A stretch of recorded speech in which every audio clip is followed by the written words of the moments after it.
Hello,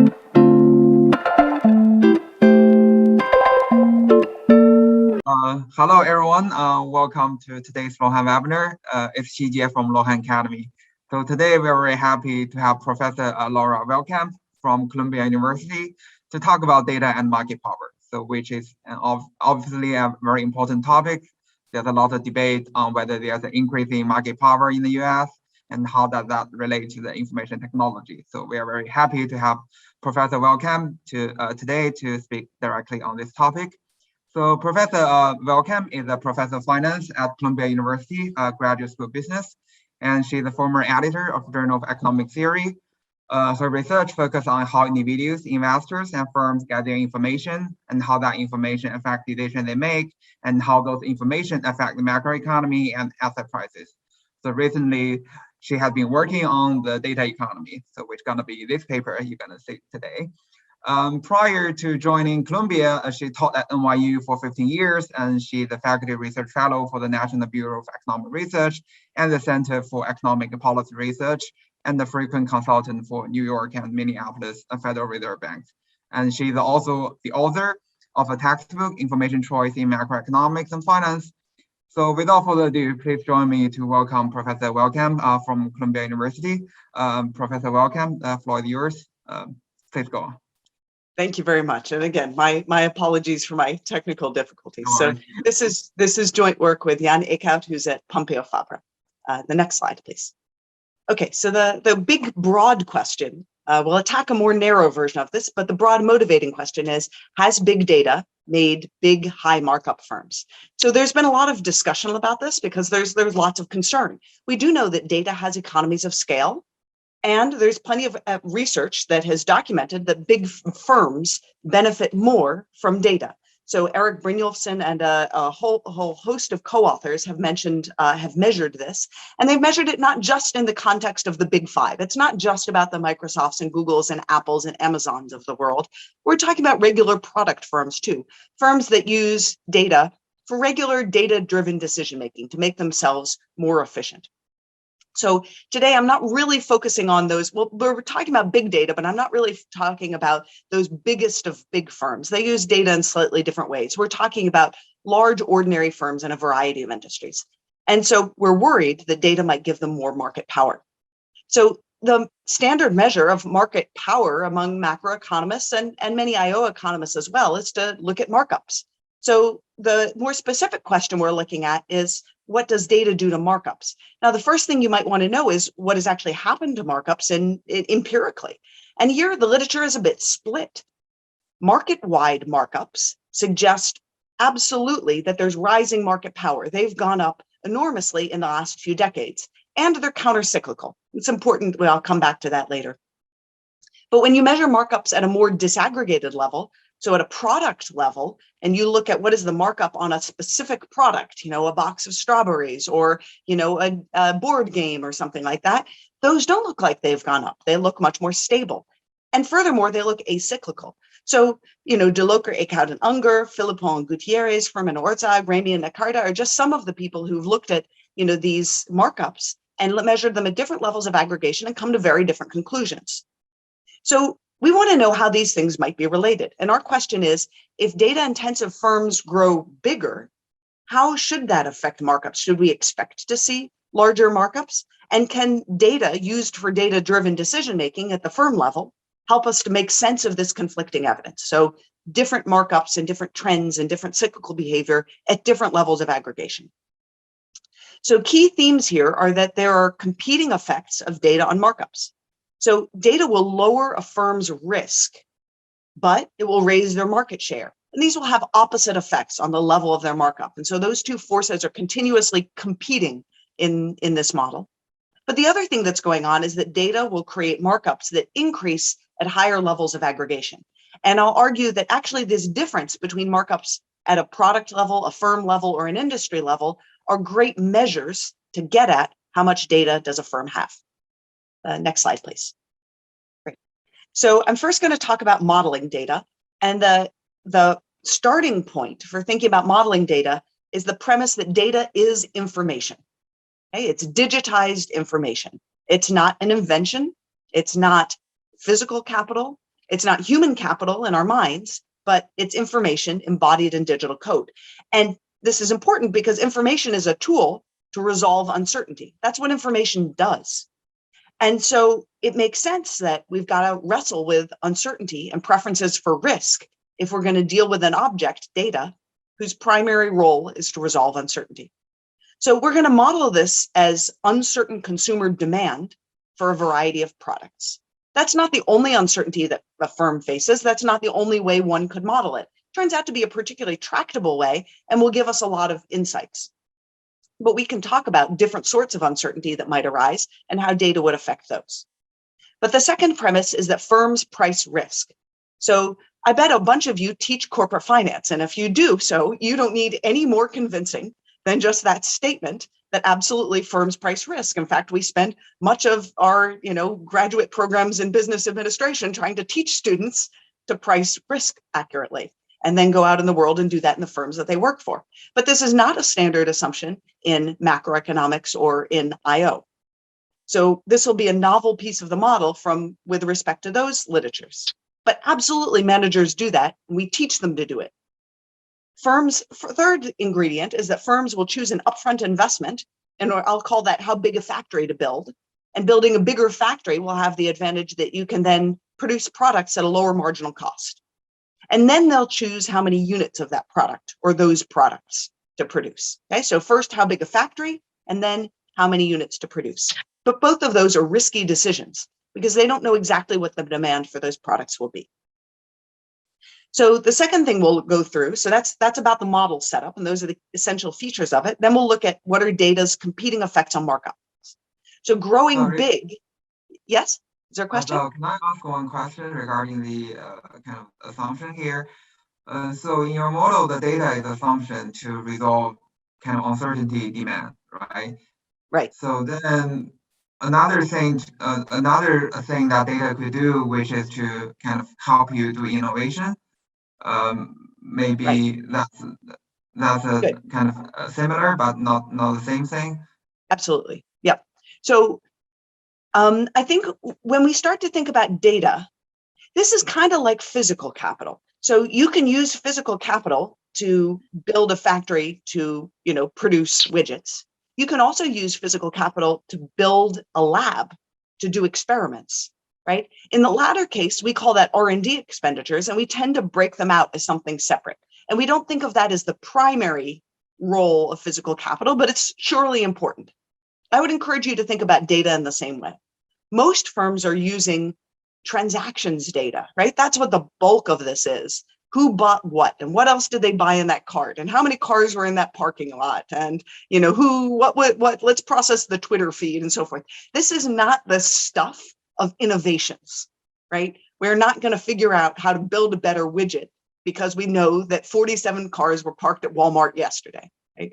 Now, there is data that will help us build the better widget, and that's an important subclass of data, but it's not the bulk of the big data, the transactions data that people are looking at, and it should be thought of separately. Just like we have separate models to think about how does investment play out in R&D, and we have separate models to think about how does capital invested for production contribute to production and maybe firm competition. So I'm doing the sort of data for production, but I think it's certainly worthwhile thinking about data for innovation. It should just be done in a separate project with a separate end in mind. Sure. And I will say at the end, if I get to it, there's an extension of the model where firms do use data to choose an optimal mix of attributes for a product. It's not quite innovation, but it is using data to select good products to produce. Okay, so the first effect was that growing big is risky, and data reduces this risk. And so high data firms will choose to be bigger, right? Building that big factory with that upfront investment incurs risk. You might not be able to sell those goods. And when data helps you figure out whether or not consumers will like this good or that good, you're more willing to take that risk, to take the plunge and build the big factory. And when you do that, you get big firms. So high data firms are more willing to take the risk, build the big factory, they become big, they become dominant in their market, and that pushes markups up. But what's working against that is that producing many units is also risky. So even having that big factory, I still have to put in the inputs and incur the marginal cost to produce these units before I find out exactly how much people will demand. And so when data allows firms to predict the demand well, they produce more units. And producing more units reduces the equilibrium price in this market, right? More supply, lower price. And so when it brings down the price, it brings down the markup. So these two things are going to be competing. What you can think of this as a risk premium effect. Markups in this setting will embody a compensation for risk. A firm shouldn't invest or produce if it's not just profitable, but profitable enough to compensate it for its risk, the risk that it bears. Data will help to resolve some of that risk and reduce the required risk compensation.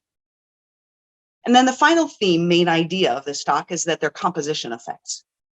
So data, what firms value data for is they want to use it to produce more of the really profitable goods, right? That's what a firm wants to do. It wants to maximize its profit. So in this context, that means more units of the things that will have high payoffs. And profit here is markups. Those are the same. So they want to skew their bundle of goods towards high markup products. So that's a composition effect. That means that the average products markup will not be the same as the average markup of the firm, because the firm is intentionally skewing its product mix towards the products that are higher markup, right? So there's going to be a covariance there. And that effect is stronger with more data. And that will also show up as different cyclical movements of markups. Is there a question? Laura? Yep. Yeah. I want to ask whether in your model there are going to be heterogeneous firms or just kind of same homogeneous firm. If the firms are kind of heterogeneous, then are there kind of all the firms gonna find that it's profitable to move to some high markup good, and then the high markup good become too competitive, become no longer kind of very appealing? Yep. Absolutely. Yeah. Yeah, that's absolutely what's going on. So another word one might put on there is there's strategic substitutability in this game. So we're going to have a finite number of firms. So I'm very concerned about what my competitors will do. And if I know that my competitors will produce lots of blue widgets, I'll know that the price for blue widgets will be particularly low, and I rather produce perhaps some more green widgets. So both of these things are going on. There's firm competition, and I'd like to do something different from my competitors. And there's also uncertain demand. Okay, so let's go to the next slide. Oh, sorry. Oh, yeah. Go ahead, because I'm about to dig into the model. So it's a good time for questions. Yeah, this is Sean from Luohan Academy as well. So from my point of view, the assumption or whatever high data firms choose to be bigger is kind of a by assumption, or is an equilibrium result? Or that will be a result. That's kind of key when we talk about markups and the size effect. So I'm curious about whether this is.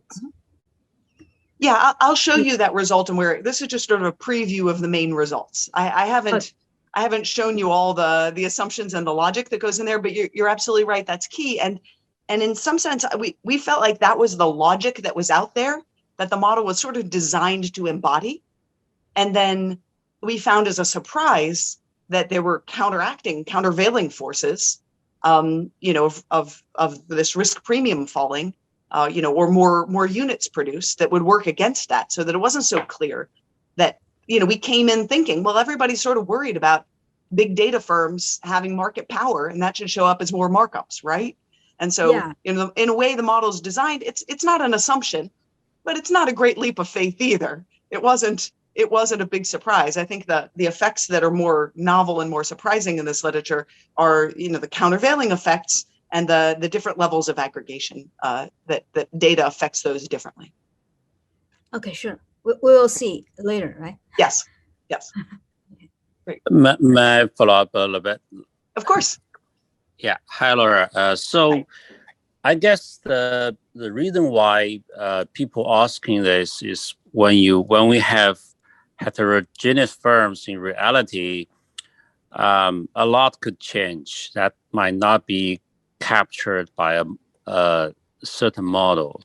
Let me And also, I think the experience in US might not be the same as in China. So let me give you one example. So in the e-commerce markets, which Alibaba is very familiar, Alibaba was, because it started the e-commerce, it's like Amazon, even though it's a very different model. Alibaba is more like a platform, so it doesn't own much of the goods itself. But still, because it started this, so actually, in the beginning, it's kind of dominant because it's the major player. But then, let me give you one example of this. Another platform company coming up. It's called Pinduoduo, and if you check it, it's worth. I don't know the precise market cap right now. It's like 200 billion, maybe US dollars, and so, and it's only 5 years old. And so, and what does it do? It sells very low markup goods. Actually, it's because it targets the customers with low price and relatively. It's not really the high markup, the good quality. I wouldn't say it's the bad quality, but it's very affordable quality. Let me put it this way. So it has a different audience, and so it grows very fast. Actually, right now, Pinduoduo has as many users. I think it's probably maybe more than around 700 million users now. It only took this company so many years to grow into this. And so my point here is that it's from peer experience, it's extremely painful for Alibaba to watch that having certain big data doesn't stop your competitors' growth. If it has a different but effective business model. Okay. And second, it doesn't really go with the high markup per se. So with competition that go from all angles. And anyways, I'm just giving you a little bit perspective. Okay. So yeah. I mean, this is going to be a stylized model that is really not about platforms. First of all, it's really about the firms that are doing the underlying production and making the large investments to make goods production possible. I think that what you're describing is better represented by a different framework that I have. This is in a paper with Mariam Farboudi, where we write down a growth model of a data economy, and there you can actually get firms that specialize in producing low quality goods. And the reason that they do it is in order to pursue this high volume, high transaction strategy, because that strategy is very data rich, right? And so they're going to profit enormously because they're going to very quickly acquire a large data set about their customers from doing lots of transactions at a very low cost. That doesn't happen here in this model because I'm not asking the question, where does the data come from? Since my question is about how does data affect markups, I'm going to take the data as given. This is just a snapshot in time. It's not what is the dynamic strategy of the firm that might get them to the point where they have this much data. It's just, you've got this much data, your competitors have this much data. How does this all play out? So yeah, I think what you're describing is a good point. It's captured by some other frameworks that I've worked on. It's not really going to show up here because I haven't endogenized the data. Allow me to expand slightly. But then let's say the firm has a long horizon of the views, and because it could face competition, a lot of firms nowadays actually choose to do not chase markup, but actually try to maintain to secure customers' loyalty in the long run or in the medium run. Yeah. So before that way, because that's what we observe a lot of those companies, they don't really. We know if you look at the superstar, some of the superstar could have some of those things you talk about, but there's a bunch of them. They're just trying to maintain the customers, and so maybe they will probably in the very long run. But it's what not you that call customer loyalty, I'm going to call data. So I know who you are. I know what you like. Right. I can cater my offerings to you. I'm going to call that the value of data. And so I think this is about producing a lot of goods at a very low cost to try to enter a market, to build up a large data set, i.e. customer loyalty. I know exactly what you like and can target those products to you, which makes it very convenient for you to use my platform. And that is captured in a model where economic activity generates data as a byproduct. So I fully endorse that view of the world. It's just not this paper today.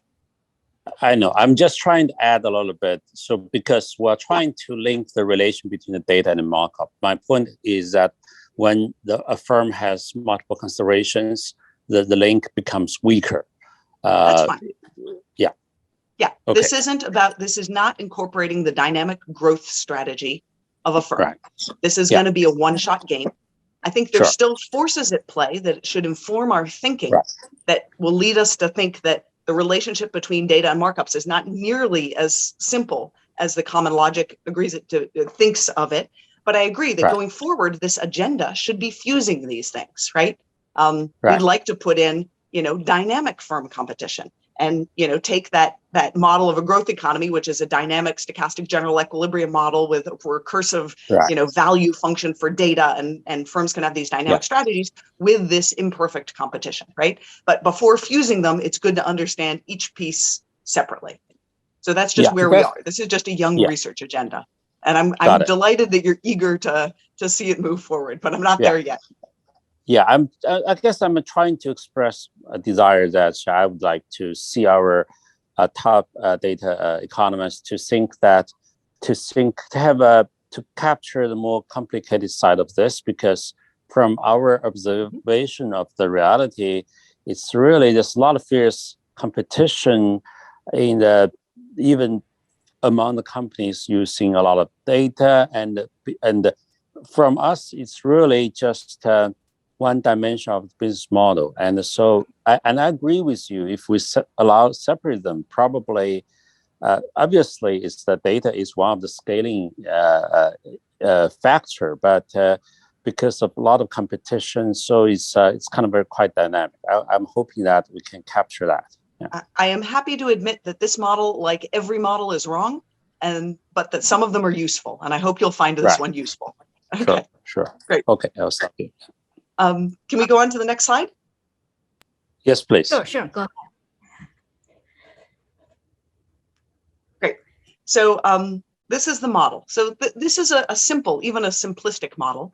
There are n firms. I'm going to index them by I. So NF is a finite number, importantly. So this is not a perfectly competitive market. This is a market where firms have impact on equilibrium prices.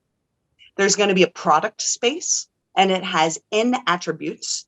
And those attributes are indexed by J. So an attribute is something like, green, or something like it's a shirt or a widget.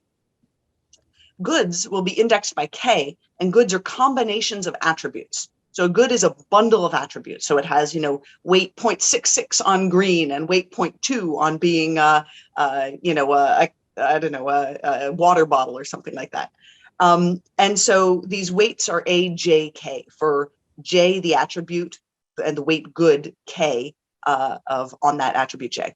And so a firm chooses, first remember I said it chooses how big a factory to build. So that's choosing an investment in lowering a marginal cost. So there's this price, G of chi C. Chi C is just a parameter so that we can later think about high marginal cost of investment and low. And CI, which is a vector of marginal costs for producing each of the attributes. So that's how big a factory to build, right? If I build a bigger factory, that means I've chosen a lower marginal cost of production. And then I choose a quantity to produce. So that's going to be a vector of how many units of each good I'd like to produce to maximize expected utility. So I say EUI and UI because you build the factory before you see your data, and you choose the number of units after you see your data. So utility here is simply mean variance. So the utility is the expected, pi is the profit of the firm. I'll tell you what that is in just a second, minus rho I over 2 times the variance. So this rho I over 2 captures the firm's price of risk or a firm manager's risk aversion. And you could think about various reasons why a firm might be averse to risk. It could be that they're discounting with a CAPM. It could be that this firm is financially constrained and is worried about if there's too much risk, if there's too much variability in its profits, it might hit bankruptcy. there are a host of reasons why firms are concerned with the variability of their profits. And whatever that concern is what we're capturing with rho I. And then we just subtract off, of course, the cost of building the factory. That's the G function, the third term in utility. So what are the firm's profits? Well, that's the quantity of units they produce. That's the QI times the profit per unit. And the profit per unit is the price minus the marginal cost. So we've got price minus ACI. So what is this capital A? That's the matrix of all these weights AJK that I told you about in the previous bullet point. So the 1-1 entry is how does good 1 weight on attribute 1, and the 1-2 entry would be how does good 1 weight on attribute, no, sorry, good 2 weight on attribute 1. And so we're going to take that and multiply it by the marginal cost of the attribute. So ACI is the marginal cost of each of the goods. So this is just price minus marginal cost times quantity, and that's our profit. Sorry, question? Yeah, go ahead. I noticed that little g is the investment on lowering the marginal cost. So it seems that there is a upfront investment, right? When for firm's decision, that's usually, from my point of view, that means there will be economies of scale in terms of production, right?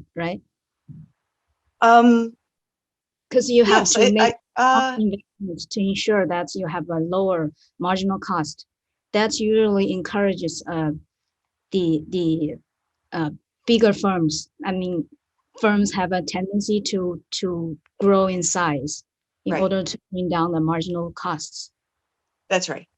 That's right. So I haven't said what shape this G function has. So it could be that there's, a fixed cost piece, like if you want to produce any units, you have to incur this much, right? And that would sort of get at entry and, limited entry concerns, but it need not have that. It could be linear, for example. But you're right that having to make this investment first does encourage firms to be big, right? And that's part of what's, but that's a very standard, we think that happens in all kinds of sectors and all kinds of markups. So we're going to ask, what is data doing on top of that normal force? Okay. Yeah. Okay. But I think you're right that this all looks pretty ordinary, right? Yeah. Okay, good. Okay, the next slide, please.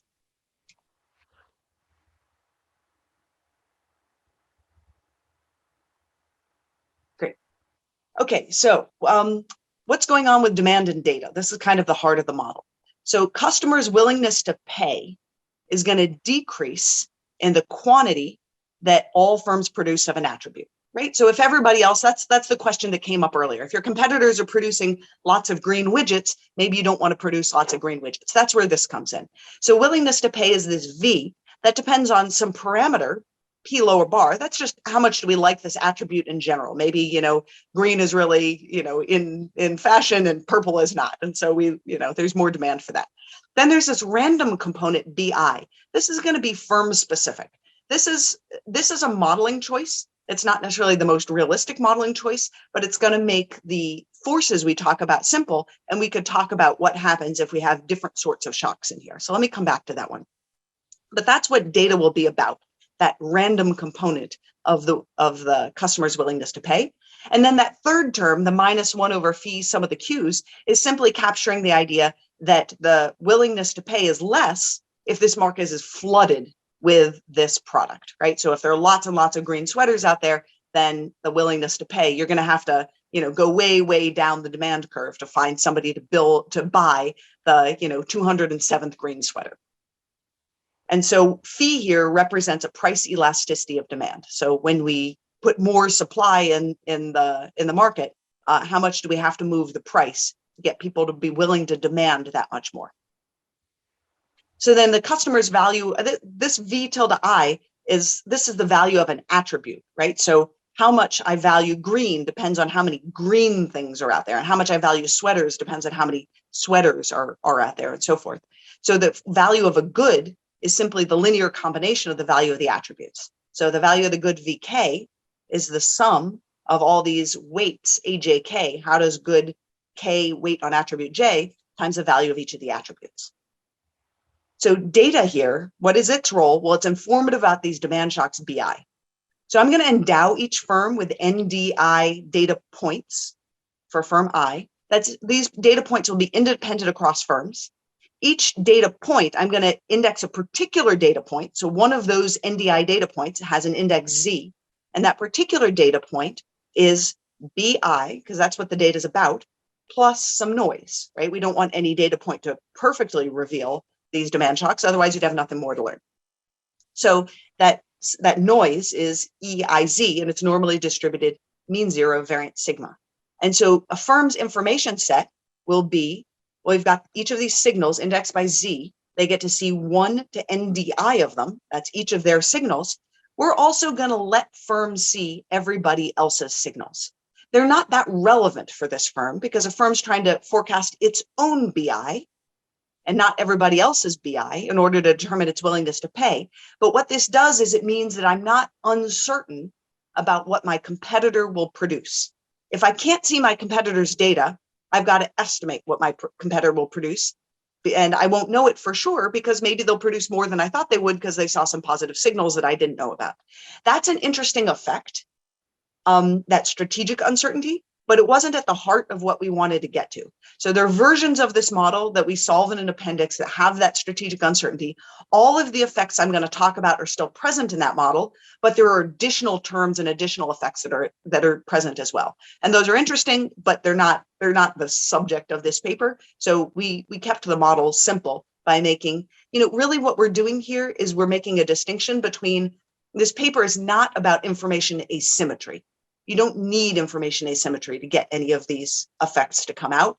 All the information here is symmetric. Everybody knows the same stuff. It's just that some firms, there's more data about some firms' demand shocks than about other firms' demand shocks. Okay, so this is really about more data and less data, not asymmetric data. Okay, so that's the whole model setup. Equilibrium here is simply a Nash equilibrium. Are there questions at this point? Yeah.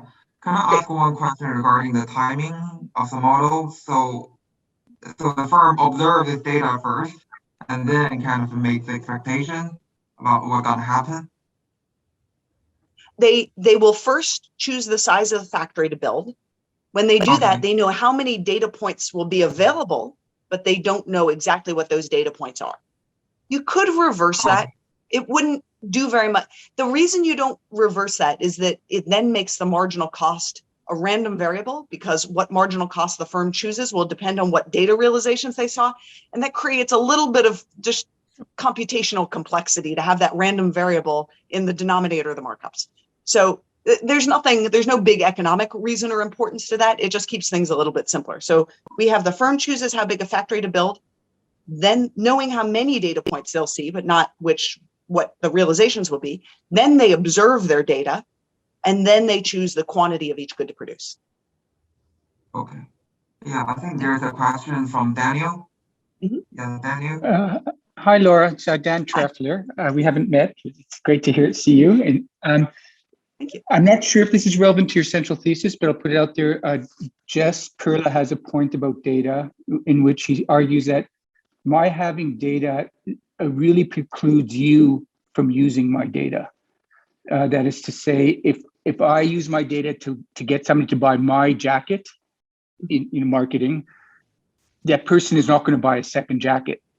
So me having information about that person precludes other firms from using that information. So that's it. Now that may not be relevant to your uncertainty, but it feels like it might.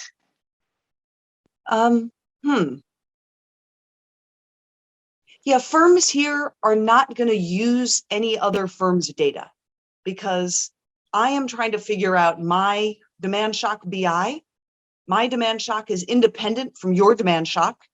You're trying to figure out your demand shock, BJ, or well, I guess we use J for something else, BL, right? And so I'm never that interested in your data, except that I just don't want to get surprised by what you're going to do. So I think that's got sort of the flavor that you're talking about. I think something like that is going on here. That being said, that assumption's not critical for the model or any of the results that follow. It just turns out to be the simplest way to get to the forces we want to discuss. I see. So now that you're saying it, I suspect that even if you introduced it, not through the Q terms, but through the correlated BIs, I don't think, just thinking about McFadden with correlated shocks, I don't think that fundamentally I'm assuming you're going to go to a multinomial logit or some sort of, or maybe not, maybe you won't. Anyways, correlated shocks doesn't kill discrete choice, but That's it's right. more problematic for value of information Exactly. stories. So okay, that's I'll right. leave it at So that. we can put correlated, we can put correlated shocks in here. The reason that, as you alluded to, that the complexity that arises is that when the shocks are correlated, I'm going to use my data not only to make inference about my shocks, but to make my inference about your shocks and make inference about, therefore, what you will do. That's fine. I think firms really do use data in that way, but there are a host of other terms that arise because that creates an additional value of data, right? I'm saying data is only valuable to forecast my demand. In your world, with correlated shocks, data is valuable to forecast your demand and forecast what your competitors will do. That's interesting. We have a version of the model where that happens. It doesn't overturn any of our results, but gosh, it makes them a lot messier. Okay, thank you. Sure, thank you. Are there any other questions before I proceed? Okay, great. Let's go on to the next slide then. Okay, so the equilibrium of this model. So this is just Bayes-Nash equilibrium. Everybody's doing Bayesian updating, and we have a Nash equilibrium. The first order condition is that production depends on risk and price impact and expected profit. So let's go through this first equation up top, Q. So let's start with the term on the right, E of P minus C. That's just, what do I think the price of this good will be minus marginal cost? The difference between those two being the expected profit per unit. Okay, so if the expected profit is higher, I want to produce more units. Sensible. Now let's look at that first term. So rho variance, this is risk aversion and risk. Risk being how uncertain am I about the price after I've conditioned on all the data I've observed. So what data does, its essential feature, its essential role in this model is to make that variance smaller. You can think of that variance as being like an expected squared residual when you're doing a predicted value in OLS, right? This is Bayes' law with normal variables. That's an optimal linear projection. Essentially, my firms that are doing Bayesian updating are running OLS, and that variance is the expected squared forecast error, otherwise known as the expected squared residual. So we all know if we've got bigger data sets, we can have estimated values that are more precise, and we get lower squared residuals. So this is that effect coming in. Bigger data set, lowering the variance of the residuals. The second term, the dPdQ sort of term, d expected P dQ, is how does my choice of quantity affect the equilibrium price? That's price impact, right? That's really the essence of market power. Market power is about, if I can cut back on that quantity a little bit, can I raise that price, right? That's what monopolists love to do, restrict the quantity and boost the price. And that shows up in that dPdQ term. How much influence do my choices have over what that price will be? So we're going to define a term called HI that's basically the sum of those two. This 2 over phi in, that turns out to be the dPdQ term in equilibrium. If we go back to the demand, the willingness to pay thing, you can see right away that if one firm boosts their Q, it changes the price by 1 over phi. The 2 over phi comes about because it's my own quantity that I'm choosing. So this is dPdQ plus risk. And so those two things govern how sensitive are quantity choices, QI, to expected prices. So if my expected price goes up by 1 unit, how much more quantity do I produce? Well, that's HI. Okay, so that's the sensitivity of production to a change in the expected price. And that's going to play a really important role in this model. And then H bar is simply the sum of all firms' HIs, the sum of those sensitivities. So remember, data lowers variance. Variance enters an HI with an inverse around it, right? So it raises HI. Data makes quantities more sensitive to changes in expected price because I know more. I'm more confident about that change in expected price, that it's really a change and that it'll bear itself out in demand.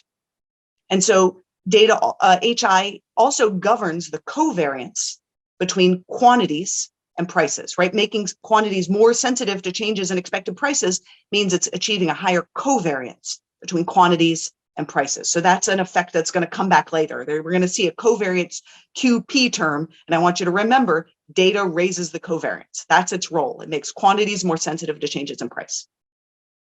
And that's why firms want data, They want data in order to choose quantities that covary more with prices, i.e. they want data so that it can allow them to produce more of stuff that will get them high profits. That's the essence of why data is valuable.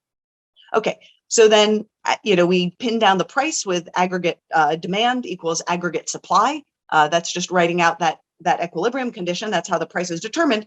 And then finally, we have an optimal choice of a firm size. That's that last equation there. So that's just how do we change in the first order condition is simply D expected utility, D marginal cost. And that's got two pieces to it. That first term is a marginal benefit. And that second term, DG DCI, is a marginal cost. The marginal cost is straightforward. G is our cost function. C is our marginal cost, DG DCI. How much additional do I have to pay, build the bigger factory to reduce my marginal cost of production? So that's just dollars I have to spend. The first term is what's interesting. That's the marginal benefit. And notice that there's an HI in the middle of it. So that HI was higher with more data. Remember, data lowered the variance, and variance entered inverse, so it boosted HI. So more data is showing up in the marginal benefit. If I've got more data, the marginal benefit of building the factory is higher, because when I produce more units, I'll be able to produce units of goods that are going to earn me high prices in the market. And so that makes, because I expect to be more profitable down the line, building the bigger factory is more valuable when I know that I'm going to have more data. So HI increases the marginal benefit of building the bigger factory. All right, next slide, please.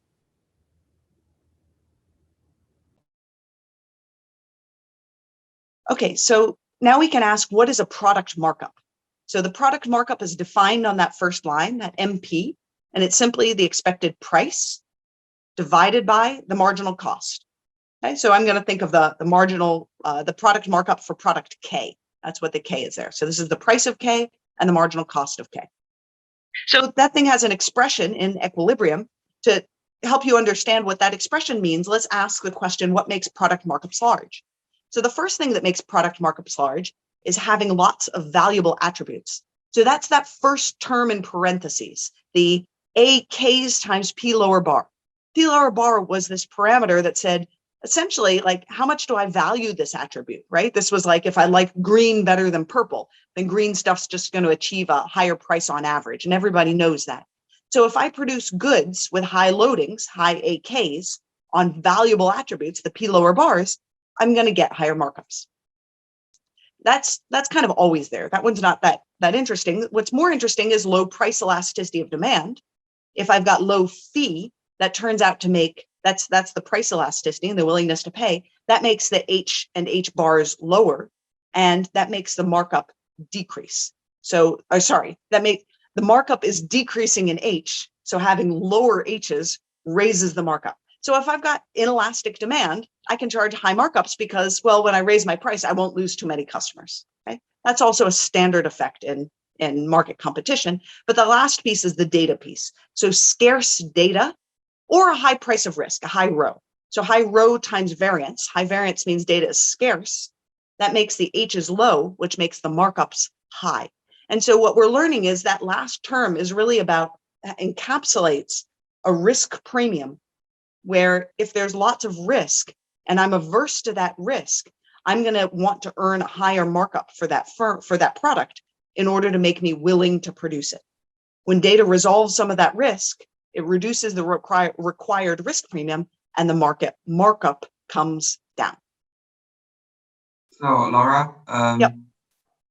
So from the last point, in your model, we can say that if there's over time there right now become more risky than before, it could contribute to a rising markup trend or not, or the recent development.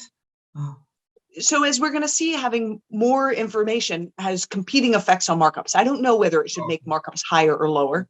We're going to go to that next. Okay, so let's go to the next slide. Okay, so this is exactly speaking to that question. There are two effects of data on markups. The first effect is the firm size effect. So the first result here is data investment complementarity. So a firm with more data chooses a lower marginal cost CI. It builds a bigger factory, right? That's that effect we just saw. More data made that HI bigger, and that made the marginal benefit of building the factory bigger, so they build a bigger factory, right? That's what that first proposition says. And the second proposition says, if you build the bigger factory, higher investment raises product markups, all else equal. So more investment, lower marginal cost in any attribute of good K increases the markup of that good. At some level, that seems kind of trivial because remember, the markup is the expected price divided by the marginal cost. Marginal cost is in the denominator. If we reduce the marginal cost in the denominator, of course the markup goes up. Well, it's not that quite that trivial because when you change the firm's marginal cost, you also change the equilibrium price.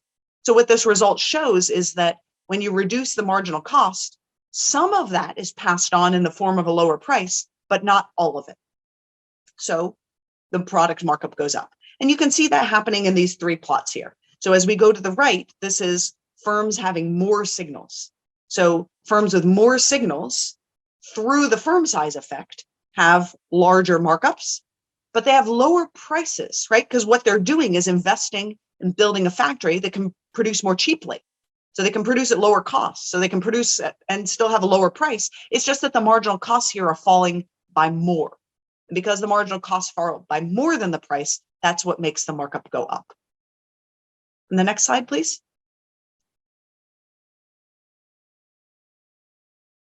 So the competing or confounding effect here is this risk premium channel. So notice that before I was only thinking about the effect on markups that went through firm size. I didn't say that was the complete effect. That was the effect that went through the size of the investment. So the competing effect works through the risk premium. So for an investment cost chi-C or rho sufficiently high. So what am I doing with this caveat here? I'm basically saying I'm going to bump up this parameter that governs adjusting the marginal cost of your firm. I'm going to bump that up really high to make it so that you don't adjust firm size too much. So I'm more or less holding firm size fixed when I do this. Why am I doing that? Because we just talked about the firm size effect. Now I want to isolate the other effect, okay? So I'm shutting down the firm size effect in that first phrase.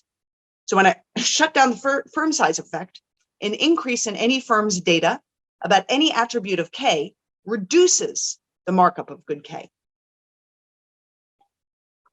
So if I can shut down that firm size effect, what's left is the risk premium channel. So this is where data reduces that variance. And we saw that reducing that variance brings down the required risk premium in the markup. Or put differently, reducing that variance encourages the firm to produce more. It chooses a bigger Q, and producing a bigger quantity of goods means that the equilibrium price will be lower because these goods are really abundant. Okay, so this sounds like a typical economist. On the one hand, we've got up, on the other hand, we have down. Who knows what happens? Well, you know, there is a clear statement one can make about the net effect. It's that data increases in product markups when the risk price or the marginal cost of investment is sufficiently low. So what's going on here? Basically, the risk price tells you how much does the risk premium channel matter, right? That risk price rho multiplied that conditional variance. That's that risk premium channel. So that risk price is high, that channel is really strong. Movements in that variance have a big effect. Or if the marginal cost of investment's really high, because that means I'm basically shutting down the firm size effect. If either the firm size effect's really small, because the marginal cost is really high, or the risk premium effect is really big because the risk price is amplifying movements in risk a lot, then risk dominates. The risk premium channel dominates. And that means data makes the increases, decreases, when the marginal cost of investment is low, or the risk premium is low, then the investment channel dominates. And so markups go up in data.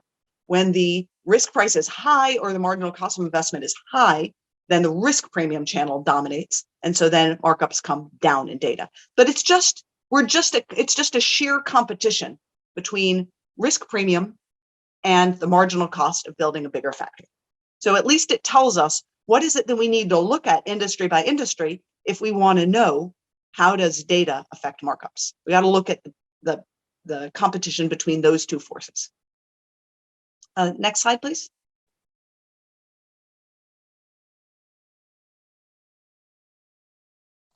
Yeah, I think Daniel raised his hand again. Okay, yeah, sure. Go ahead with the question. Laura, I'm just trying to understand what I should take away from the risk premium part. We need higher markups. There's no free entry here, but if we introduce that, we'd sort of need, in a more uncertain environment, we'd need the higher markups, I suspect, to encourage entry.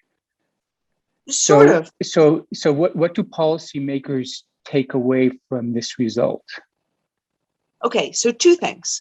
The first is this intuition that more data is going to show up as higher markups is not correct. It might be, but there's no guarantee that that's right.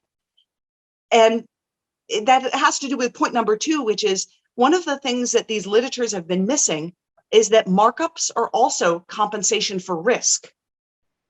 Right. And so we're measuring, higher or lower markups and not asking ourselves, might the risk environment also be changing? And one reason the risk environment might be changing is because maybe firms are using data more effectively to resolve that risk. So essentially, I'm saying markups are not a good measure of firm competition. DPDQ is a measure of market power for sure, but markups are confounding risk and the actual ability to have power over the market price. And data is moving, can be moving both of those things, and they can be moving them in opposite ways. And so just looking at the markup is just not giving us a clear picture really of what's going on. I'll talk about other measures that are, providing a clearer picture, but just is the markup going up or down is just too simplistic a question to get at this. Perfect. I that's what I thought you were saying. I needed to hear you say it exactly. Okay, perfect. Cool. Thank you. Sure. Okay, could we go on to the next slide, please? Great. So, the question I think a lot of people want to know from this is, what are the welfare consequences of this? So what I've been showing you so far are results where firms were symmetric. So when I said there were more data points, there were more data points for all firms. And in that case, notice that the price always went down. The markups might have gone up or down, but the price always went down. So consumers are always better off here. And so, we can prove this, that with symmetric data, it always improves welfare. So if the number of data points is symmetric, more data points will always increase social welfare. It makes the firms better off. The consumers are better off because they have lower price goods. And so you can say, well, hold on a second. I thought there was something to be worried about with data. So there are a couple of things. The first is data is surely not increasing symmetrically. Okay. And I don't really have time in this talk, given where we are, to jump to that. But when we've got data asymmetry, so when one firm gets more data, but its competitors do not, that could be good or bad for welfare. And whether it's good or bad depends on exactly the same trade-offs I was talking about. Is the risk premium effect dominant, or is the firm size effect dominant? If firm size effect is dominant, then having one really big firm that has lots of data can be really bad because they can go act like a monopolist. But if the risk premium channel, risk here is like dead weight loss for a firm. It's an inefficiency. It's not getting anybody anything that's good. The firms aren't happy to charge high prices if they're just compensation for risk. They're just indifferent between that. So when data is resolving that risk and that's its primary purpose, that's its primary effect, then even asymmetric data can be good. But the other thing to realize about welfare and data is this figure here. So this bottom line in red is the equilibrium, is the welfare. So that's producer surplus plus consumer surplus, and what happens with a number of signals. So this is still with symmetric data. Okay, so welfare is going up with more signals. That's the red line. The blue line is, suppose that we got rid of market power. Suppose we did a counterfactual, a completely wrong model, but just for the purpose of experiment, where firms set their DPDQ, how do I affect prices, to zero, right? And so they're going to behave as though they're competitive. And now we compute welfare. Well, in that world, welfare is higher, right? We know that there are obviously welfare losses of firms acting in non-competitive ways, internalizing price impact. But what I want you to see is the difference between the red line and the blue line over to the left is really small. And the difference between the red line and the blue line to the right is really big. So that difference is the cost of market power. So the market power cost is small when data is scarce. That big gap on the right side says that the cost of market power is very large when data is abundant. So why is that happening? Well, think back to this H term, that H term that governed all of this, stuff, the covariance between prices and quantities and so forth, is the sum of risk aversion and risk, that was rho and variance, and this dp/dq term. They're additive. Now, think what happens when you've got very scarce data. That's to the left of this graph. That variance term's really big, right? I'm going to have really big estimation residuals if I don't have much data in my data set. If that term is really big and we add a little bit of market power to it, that's like I've got 100 for risk aversion times risk, and I add 1 or 2 to it. Remember, that whole thing gets inverted. So we're talking about 1 over 101 versus 1 over 102. Those aren't very different numbers. To the right of the graph, we've got a ton of data. A ton of data means that variance is really small. So now let's say that variance times risk aversion term is 1. And now I say, what if my market power is 1 versus 2? Well, now 1 plus 1 is 2. 1 over 2 is a half. 1 plus 2 is 3. 1 over 3 is a third. The difference between a half and a third is a pretty big difference, right? And so what's happening is, because these things are additive, they're substitutes for each other. And so if we make uncertainty, if we make risk really small, then market power really has a big effect on quantity choices and on welfare.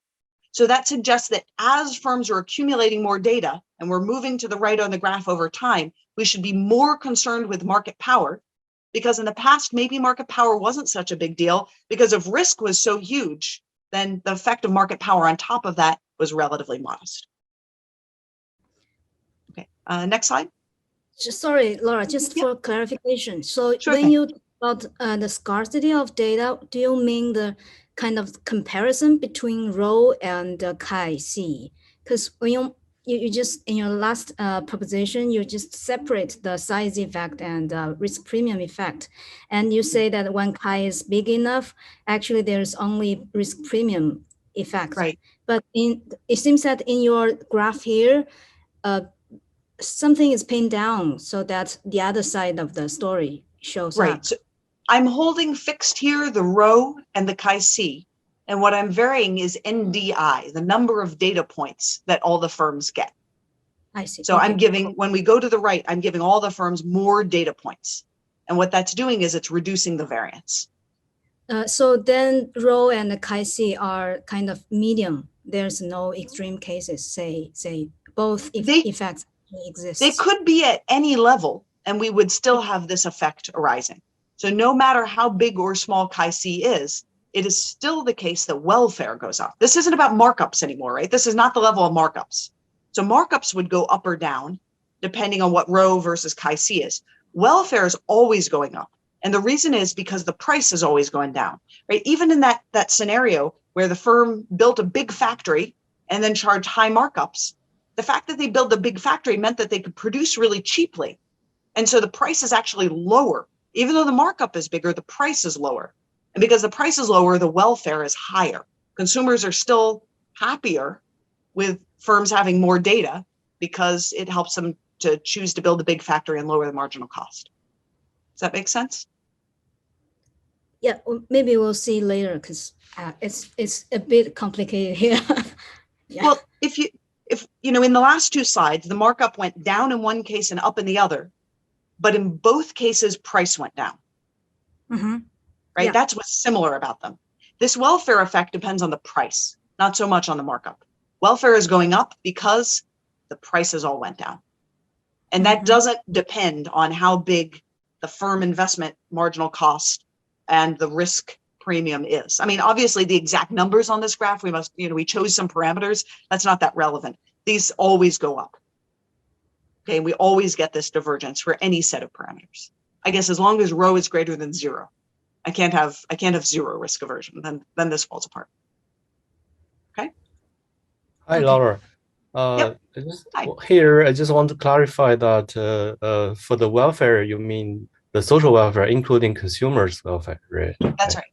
Yes. So consumers' demand is more like a homogeneous. They only care about whether they get the product or not. And if the firm can produce it cheaper, so that's always good for the social surplus.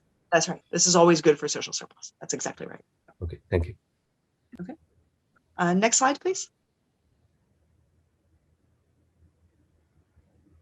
Okay, so I showed you that all kinds of things can happen to the product markup. Now I want to turn to these different measures of markup. So let's think about what a firm level markup is. So I'm going to define a firm level markup to be the expected, now it's the quantity times price of everything the firm produces, right? So in the numerator, that's their gross revenue divided by the quantity times the marginal cost. So that's their total cost, right? So the revenue of the firm is in the numerator, and the cost of the firm is in the denominator, not product by product, but for everything the firm produces. So this expectation of Q times P, we can write as an expectation of Q times an expectation of P plus the covariance. Okay, the TR here is a matrix trace because this is actually a covariance matrix, not that important. It's a covariance. So remember, a few slides ago, I said really important, data increases the covariance of prices and quantities. Right? That's what firms use it to do, is to produce more of goods that will have high prices. And that's essentially the difference between this firm markup and the product markup being the E of P divided by C. So firms are using data to create an aggregation effect, to skew, to change the composition of their portfolio, of their product portfolio, to produce more of the goods that have higher markups, and that pushes up the firm markup relative to the product markup. So we can prove that data creates a wedge between product markups and firm markups. So for high enough investment cost, you could show that it's always the case of increase in firm I's data about any attribute of any good they produce will increase the firm markup relative to the average markup of the goods produced by that firm. Okay, so data is creating this composition effect. If you go to the next slide, I'll show you a picture of it, and then I'll stop and take a question again. So here's just an example. So we've got data along the x-axis. We've got markups on the vertical axis. And in this case, more data is reducing the product markup. That's the green line going down, but it's increasing the firm markup. So goods are getting cheaper in this example, but because the firm produces more of goods that have higher prices or higher markups, the firm markup, the total quantity weighted markup, all the goods that the firm produces, is going up. Now, the theory doesn't say that bottom line has to go down or the top line go up. They can both go down, they can split, they can both go up. But what it does prove is that the gap between the two widens. And in fact, the gap between the product markup and the firm markup is a good measure of the firm's data, because it gets at how able is this firm to choose quantities of goods that will ultimately have high payoffs. And a firm cannot do that strategy. It's not a measurable strategy. It's not a feasible strategy to systematically produce lots of goods that will turn out to have high markups unless you have the data that allows you to forecast those markups. Is there a question? Okay, let's go to the next slide then.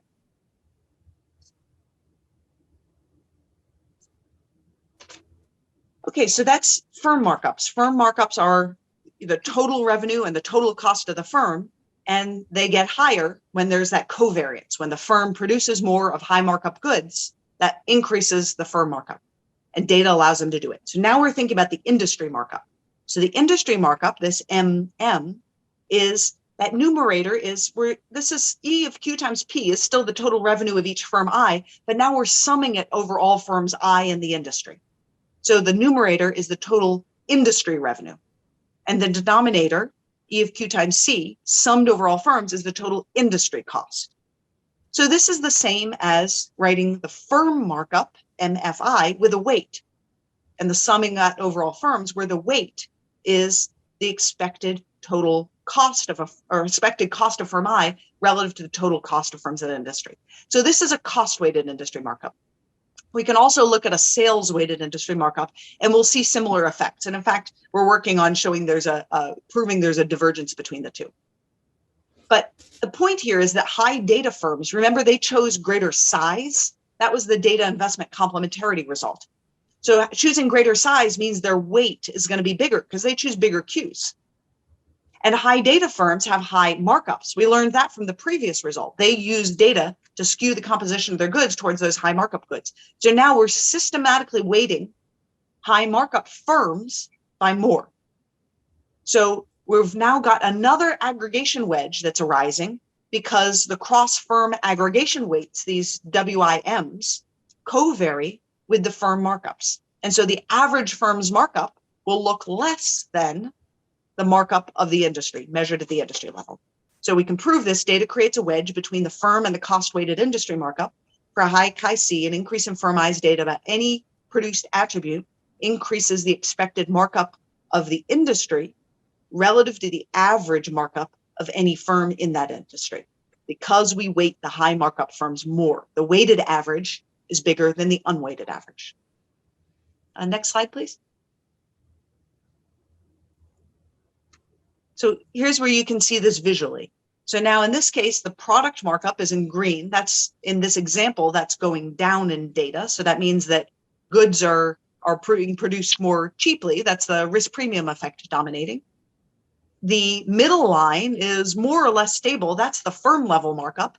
That wedge is growing. We proved that that difference between the green line and the blue line has to grow because firms weight the high markup products by more. And now there's another divergence going on up top, which is the industry level markup. And that's diverging from the average firm's markup because we're weighting the high markup firms by more. Okay, so the product to firm wedge is the bottom two lines diverging. That's high data firms produce more high markup products.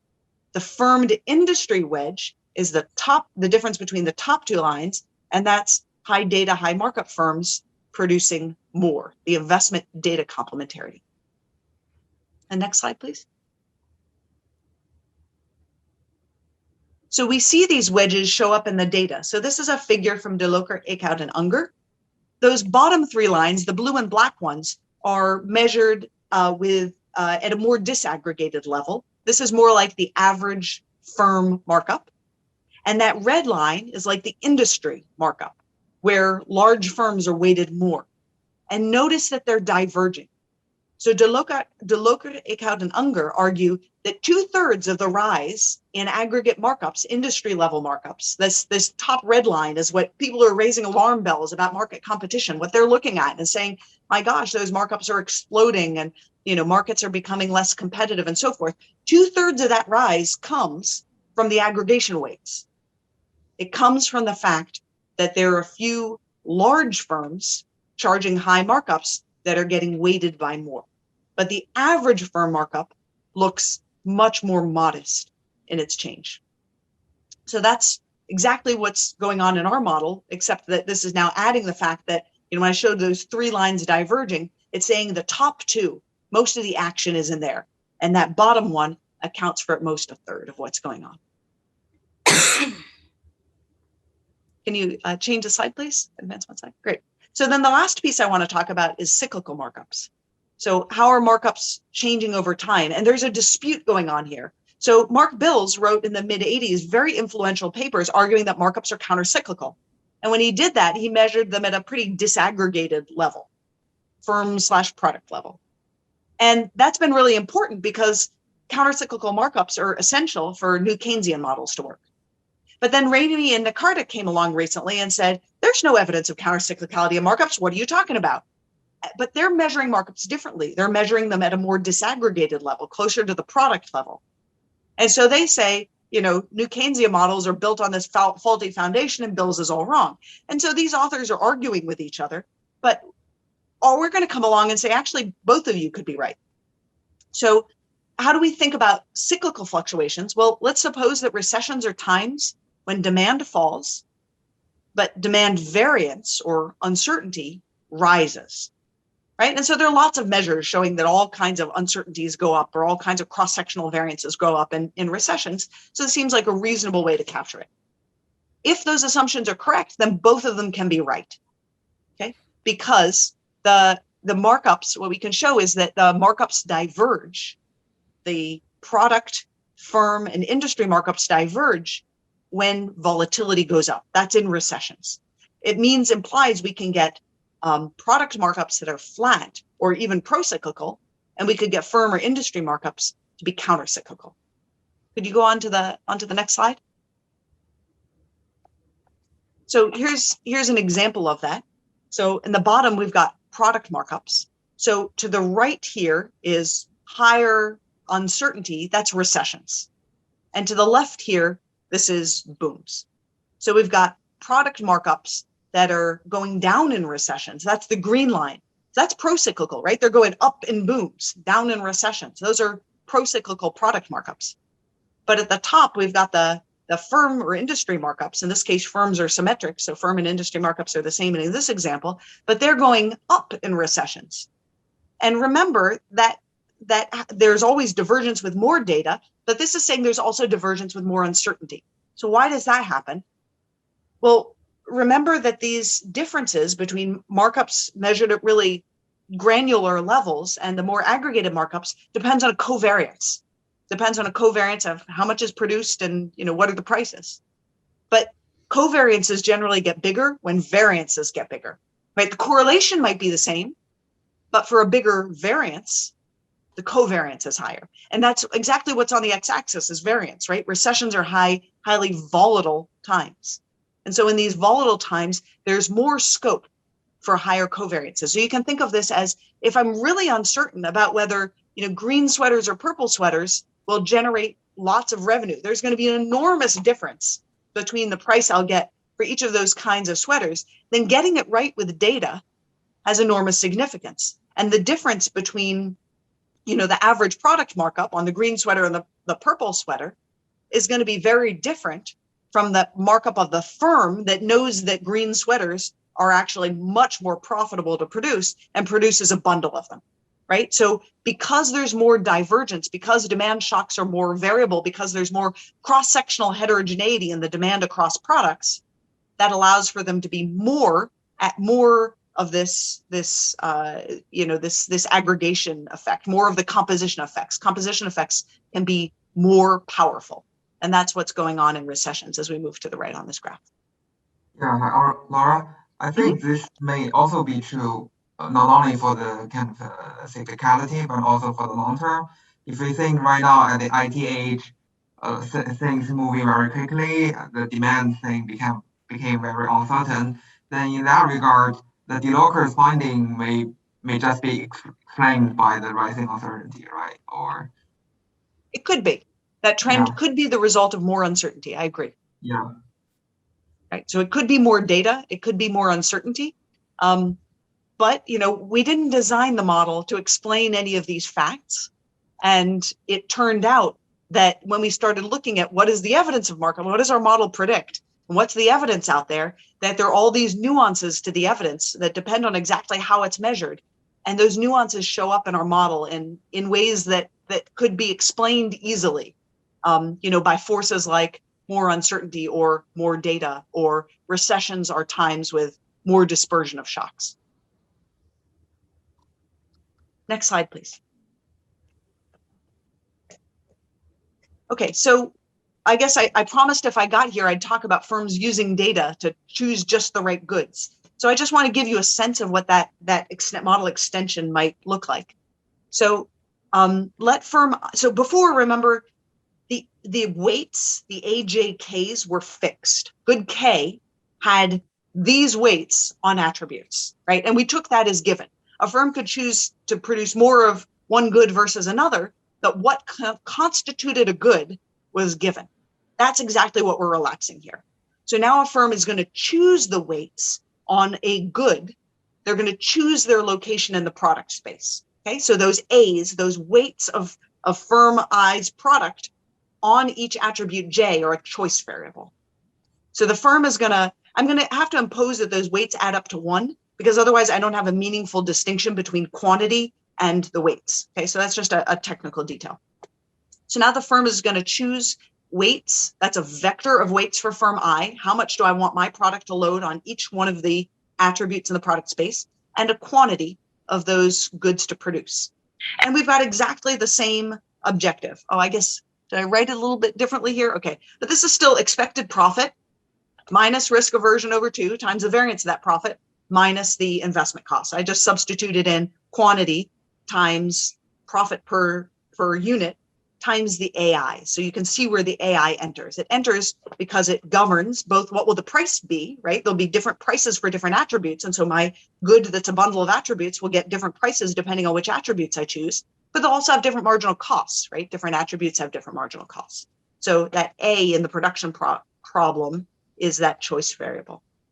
So the result is that when firms choose attributes, this looks very much like firms choosing a bundle of goods, right? If you want, these are sort of like, goods here are like assets. They're a portfolio. And whether I think of a portfolio of assets or a portfolio of underlying orthogonal risks, it's the same portfolio. So they're going to choose some optimal good that looks very much like the product mix that they had before. So I guess what I'm saying is that you can address this problem of location and product space by just solving the same problem with pretty much the same solution in a different basis. So this is like choosing the quantity of arrow securities that I want to hold, as opposed to choosing the quantities of assets that I want to hold in a portfolio. It's the same analogy. So this firm is choosing the quantity of risk factors in their good. So when they choose these attributes, the product markups will increase in data for low enough risk aversion. And the reason is just like before, when firms chose a bundle of products, they would skew their product bundle towards the products that were expected to have high markups. Now they're choosing an attribute bundle, and they're going to skew their attribute bundle towards attributes they expect to have high markups. So firms with data will be more likely to produce more high markup goods because they're choosing those goods in order to be high markup, right? They couldn't do that before because they couldn't choose the nature of the good. They could just choose which one to produce. But now when they choose the product, they're going to choose a product that's likely to be a high markup. That's high demand, but also to the question we had at the beginning that prompted me to come back to this issue. This is also meaning that they want to choose a product that not too many competitors, they want to choose attributes that not too many other competitors are producing, because that would also contribute to this being a high markup profitable good. So you can use the same structure to think about location and product space. Yes, then can a firm add their own attribute, innovate to add their own attribute? Interesting. Yeah. Right. So not here, but I think that would be a neat extension of the model, right? I'd want to think about whether the same sort of data might, is there a fixed cost involved in that? Can you do that with only data? Would you need to incur other, marginal costs? What prevents everybody from innovating? If we innovate, do we innovate in the same direction, or are we likely to shoot off in all different directions? I think that's a fascinating set of questions. I think it's a good direction to take this. I don't have answers to all those questions. I don't know exactly how I would model that, but this is a very simple sort of framework. It's a simple chassis of, it's like a car, right? I've laid down a chassis and you can build all kinds of different cars on top of it. And, maybe you're proposing the flatbed truck works on this chassis, go for it, right? Yeah, I think there's a question from Daniel. Oh, sure. Laura, so this is really fascinating. I just want to make sure an extension of this that you must have thought about. So I'm thinking about Amazon Marketplace, where they have asymmetric data that they're gathering about other people's sales. So would that amplify this markup effect if we introduced platform firms that had asymmetric access to data of their potential competitors? Yeah. So you're thinking like if Amazon starts introducing its own product, its Happy Belly brand of product. Yes. Indeed, they want to enter in a place where they see high markups, right? And they're going to use everybody else's data who's running order flow through them in order to choose to locate in just the right place in the product space. And that does seem to be what they're doing. Right. So I don't have a platform here. I have ideas about how to model that aspect of things, but I think you're right. That's sort of the point of connection between the two. And do you think is there something about your the way you've set up the problem that precludes? I guess it's not correlated information that precludes me from having asymmetric information of this sort? No, not at all. I think you're raising the question of where does the data come from, right? Because to be a platform is all about generating data. For the purpose of this question, I've held this fixed, but there's absolutely nothing that prevents you. You could think of this as a two-stage game, right? I've told you about the continuation game. Once you've gotten your data through whatever strategic or non-strategic, whatever process generated that data, here's what happens next, right? And so you're saying, I want to put in a first stage to my second stage game. Great, go for it. That totally works. Okay, thank you. Yep, sure. Right, do you want to advance to the last slide? This should be the next one. Great, so conclusions. So we started from this really simple premise that firms use data to predict what consumers want. They might have also used data to predict things like, costs or what their competitors are going to do or so forth. Those are little twists of this, but the same basic forces come through. What's key is that firms prefer higher profits and lower risk. Okay? They got to care about risk. And that's particularly important when we think about data, because remember, we started from the idea that data is information and information is a way of resolving uncertainty or risk. And so that played a crucial role here. Data does create returns to scale, which prompts these high data, high markup firms to grow bigger. And they do get, some more market power from doing this in the sense that they're able to charge higher markups. But data also reduces risk, right? And risk is a source of inefficiency here. It allocates production efficiently. It allows firms to produce more of the stuff that people want. And that looks really good. So what you'd like to do is strip out the bad stuff, the market power part, and just keep the good stuff, the efficiency part. But they're not really separate forces. They're both working through uncertainty and covariances. And, it's the efficiency gains that what make firms want to grow, right? So these are going to be really difficult for a regulator, for example, to just, pull apart and disentangle. And then the model gave us a bunch of unexpected predictions that help us make sense of conflicting data. So markups are higher at higher levels of aggregation because we should be weighting high markup firms by more. Firms weight high markup products by more in their product mix. And so the firm and industry markups should be diverging from the product markups, and they can have different cyclical properties. And all of that is borne out by the data. And finally, I think the bottom line is we want to think about, thinking about data requires thinking about uncertainty or risk. And, when we do that, reducing uncertainty just interacts with market competition in some surprising ways. Yeah, thanks, Laura. Sure. Very interesting talk, and also thanks for your phone to have enough battery to last for this 1.5 hours. And yes, it held out surprisingly well. Thank you. Yeah, is there any questions for Professor Veldkamp? We can see you. Yeah, I don't know if it's a question, but first, I really enjoy the talk and the paper because what interests me is still the interaction between the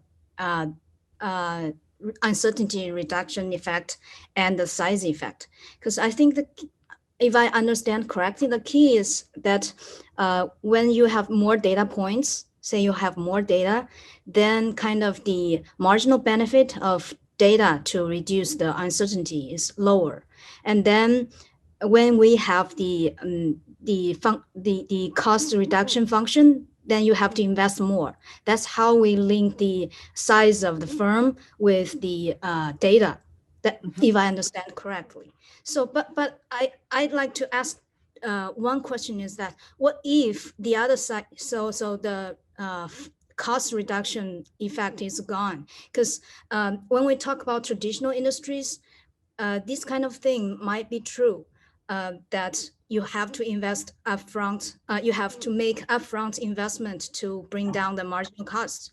But in the new economy, for example, when we do C2M, there are many firms that actually can have the facilities are provided by platforms or other kind of facility providers, so that they barely need any upfront investment. In that case, would the markup effect still holds? I mean, it's interesting to see because it might be different from my point of view.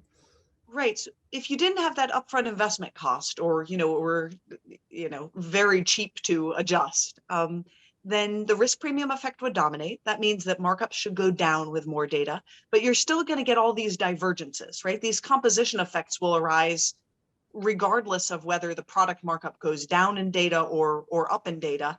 Where firms are still going to use data to produce more of goods that customers are more willing to pay for. And it's still the case that those higher markup firms will they get weighted more? Well, they'll still choose higher quantities to produce, even if they didn't have to make upfront investment. So you're still going to get the industry firm markup divergence as well. So yeah. So the key is whether those firms producing high markup products are big firms. That's the question I think is key here, because with back to my observation, there could be smaller firms that actually squeeze in the market to provide high markup products, and they switch, say they just innovate and provide a niche market with very small market share of the whole market, and they stay small. Then the composition effect might not exist. So I'm just guessing. Yeah. I think maybe if you put a dynamic model in some specific circumstances, you might be able to break this. I'm not sure I can think about all of the ways that, but it does seem, at least in the US data that people have studied, that the high markups do seem to come from the largest firms that are very efficient and are earning high markups. So it broadly speaking, this is a macro paper. I'm not trying to get at this particular industry and all the major players in it get exactly what they do. So I'm sure we're going to find exceptions, right? But as a broad brush, that seems to be the gist of what's going on. I think this upfront investment, I think you have in mind, like, I guess I conjured up the idea of building a factory. It doesn't have to be building a factory. An upfront investment could be hiring skilled workers, right? And assembling just the right team. And, maybe they're not enormous barriers to adjusting that, but still you've got to try to get the right workers before you know exactly what the willingness to pay will be for their output, right? And so that's still a form of upfront investment. Okay. Yeah, I saw a question from Hakasa. Hi, thank you. This is Vikram Haksar here from the IMF. Thank you so much for inviting me to participate. Laura, I love your work, and it's really great to hear the presentation today. Thank you so much. Sure, thank you. Laura, I guess lots of things to talk about, but one question in particular. So this finding that the use of data in production supports this tendency towards concentration and market power, but at the same time does boost efficiency. So there's this kind of implicit tension there, which you pose as a challenge for regulators. So just to prod you a little bit more about that, if you have thoughts about, how that particular tension could be resolved, what are the ways in which this could be split apart? And just to put one potential idea out there. So if we were able to better attribute a right to control over data for the individuals whose data is being processed, to make it marketable, think even like some kind of, smart contract that says every time you use my data, you got to pay me something for it. Would that be a way in which to kind of reduce the usual deadweight loss triangles out here, that kind of thing? Right. So yeah, I mean, one thing our analysis definitely says is symmetric data is good. It's the asymmetry really that's the problem. And so, to the extent you can take data and spread it out, that's going to result in a more efficient market outcome. However, what I didn't model in here was any of the incentives to get the data. And the problem is that, if we think that data helps create more efficiency and we would like for there to be lots of data accumulation and processing and then sharing, there's going to be less of an incentive for a firm to do that if they then have to, give it up. So I don't think that's as big a problem. Like when we think about, patents and innovation, for example, we're very concerned about making sure that they actually have enough market power so they can cover large fixed costs of getting this. Data is not nearly that costly, right? I buy your blue shirt and, all of a sudden, that I like blue shirts and you didn't have to make you got that in the process of doing your transaction. But I worry a little bit about maintaining some modicum of incentive to, there is some cost involved in maintaining servers and organized databases and cleaning the data and, having it be in a usable form. That I would want to make sure that we leave firms some incentive to use data in efficient ways. So mostly I agree with you. I just have that little caveat that I wouldn't want to go so far that we, that we squash incentives, just like we worry a little bit about squashing incentives for technological innovation if we don't give some return to, to R&D, for example. Laura, just to follow up on that, so to run with your Amazon Marketplace example, which I think is a great example, actually. So there is an asymmetry out there, and Amazon knows a lot more about what the people who are competing in the marketplace are doing than they know about what Amazon is offering. So some of the competition remedies that are being discussed would solve that asymmetry. There would be data portability, there'd be requirements for transparency and two-way flow of information in the marketplace.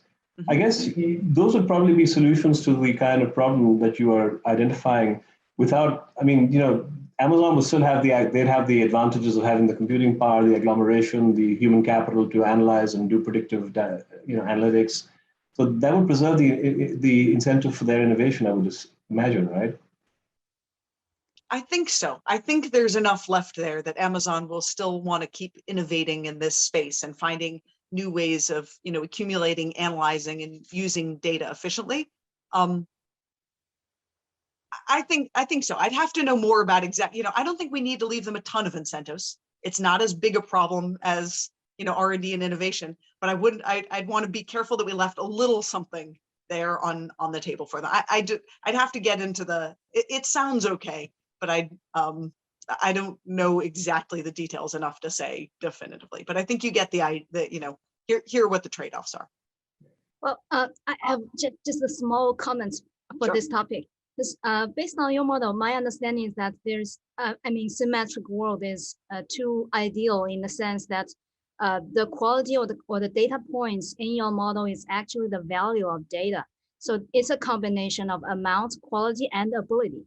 So there will not be an ideal world that all these are equal for us, even if we have same amount of data or same amount of quality of data, still there are differences in ability to extract the value of data. So absolutely. Right. Yes, and in fact, I have a new paper on exactly that point, which is about valuing financial data and argues that we shouldn't think about data as a common value asset. We really need to think about it as a private value asset because people with different characteristics, in this case, investors with different characteristics, should value it very differently. So I definitely agree with that. This paper doesn't really take up the question of how they value data. You're right that the quantity and quality are essentially the same here. I'm just going to call more, if you have better quality data, I'm going to call that more data points, and that's fine. But the value of it, I think you mentioned before there were, perhaps diminishing returns, that if you've got tons and tons of data already, one additional data point's not that valuable. All those things are true here. We just don't really delve into that, partly because that's just the subject of other projects that we've done that I've done in other contexts. So I wholeheartedly agree with your point. This paper as written has nothing to say about it, but yes, you're right. Thank you. Thank you. Yeah, Ingy, do you have a question? You muted yourself, Ingy. I think you muted yourself. Hi, sorry. Hi.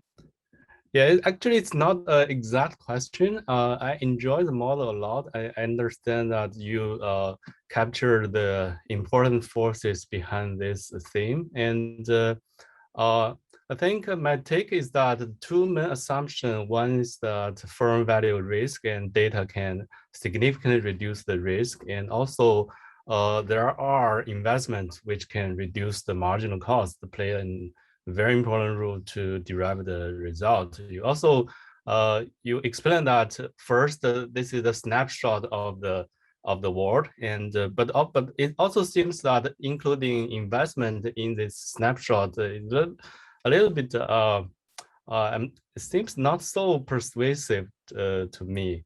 I just want you to explain more about this, and also the lack of other factors seemingly important, which maybe one, consumers, the influence on consumers from the use of data, and two, firms seems not competing with each other severely in one market. They still have their own monopolistic market product. So I don't know, but it seems that having more serious competition may reduce the willingness of one firm to invest in data and then eventually drive down the markup. I just don't know whether adding some of these assumptions will flip the result. Yeah, just some feeling. Okay, so there were a lot of ideas on the table there. Let me start with the end. So you talked about letting firms, choose data in this setting, and what will be the value of that. And so I think that's a fantastic direction to go. This is still going to be the second stage game to that first stage, right? Now, I think you raise a good point, which is that maybe if there are some firms with an enormous amount of data already, it reduces the value of data to me. That's very likely to be the case when you've got strategic substitutability in actions. Like, I'd like to do something different from you. You typically have strategic substitutability in information acquisition, which means if you do more of it, I'd prefer to do less. So, will that sort of balance out? Well, I guess, it's not going to be one for one, almost surely. I don't think if you get one more data point, I'll get one less. I'd be shocked if that were the case. But, I think also data asymmetry is something we worry about, right? And so this does say that is the concern. The symmetric data looks pretty much all fine. There's nothing terrible happening there. Now, to the question of, are firms sort of having too much monopoly power in their local area, in their product space, or so forth? That's endogenous here. So this is an oligopoly, right? They're N firms, and every firm can potentially produce every product.